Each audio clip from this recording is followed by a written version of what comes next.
A very good afternoon to dear children of class 8. I hope you all are fine.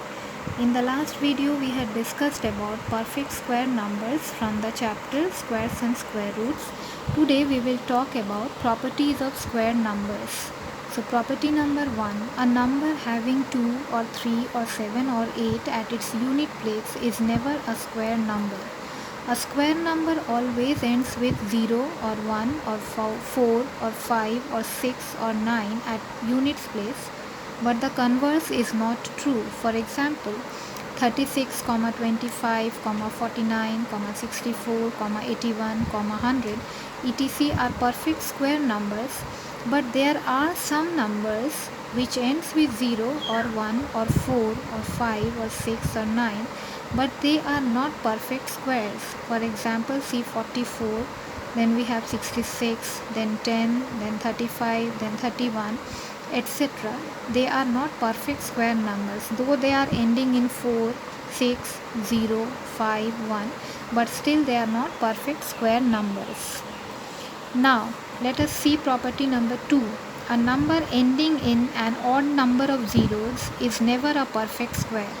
For example, 10, then we have 1000, then we have 1 lakh, etc. So if we have a number ending in an odd number of zeros, then that number is not a perfect square. Now, property number 3. Squares of even natural numbers are even and squares of odd natural numbers are odd. For example, see 2 square is equals to 4, 4 square is equals to 16, 6 square is equals to 36, etc. This shows that square of an even natural number is even.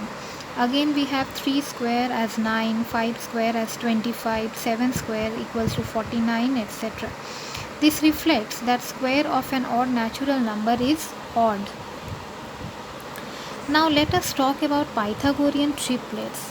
What is a Pythagorean triplet? So let us see one example first.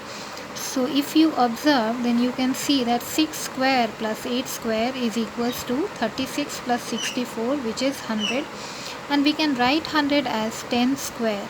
So therefore 6 square plus 8 square is equals to 10 square, which implies that in bracket you have to write 6, 8, 10 is a Pythagorean triplet. Thus we can define Pythagorean triplet and we can say that three natural numbers m, n, p are said to form a Pythagorean triplet in bracket m, n, p if m square plus n square is equals to p square. So you can go through some more examples and other interesting patterns which are given in the textbook ICSE Understanding Mathematics Book 8 by M.L. Agarwal, and then only you can practice the sums from exercise 3.2. Thank you.